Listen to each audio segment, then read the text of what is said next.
So concrete patios are typically less expensive than a deck. I mean, if you don't have aggressive grade discrepancies and you don't need retaining walls and big thickened edges, they're typically less expensive than a deck.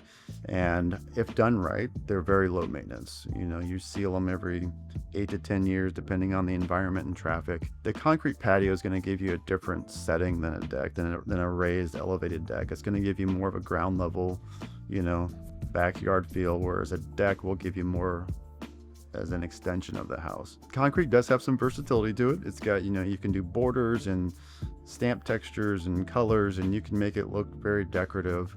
The nice thing about concrete is that once you do reseal it, you can rejuvenate it and make it look new again, versus, you know, composite decking or PVC decking. They do have great stain and fade resistance, but like anything out in Mother Nature, you know, time takes its toll and they start to look older and older, and there's really not much you can do to rejuvenate that. Whereas concrete, you can, you know, etch it and reseal it and make it look brand new again. So that's the benefit of a concrete patio, would be the cost, you know, the maintenance and the ability to make it look new again.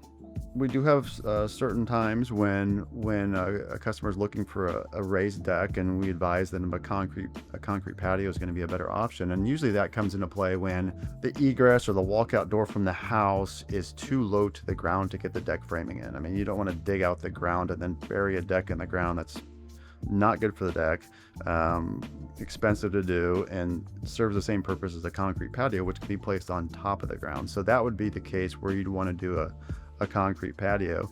And if you know, if it's, you know, say the patio's getting 12 or 18 inches above grade, and then, you know, it's got some grade discrepancy there that you need to compensate for, you can still put a railing around that patio just like you can a deck.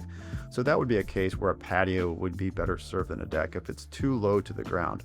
The other case that you may want to consider a patio is, so all cities require setback requirements. They have rear yard and side yard setback requirements for decks. That does not apply to patios.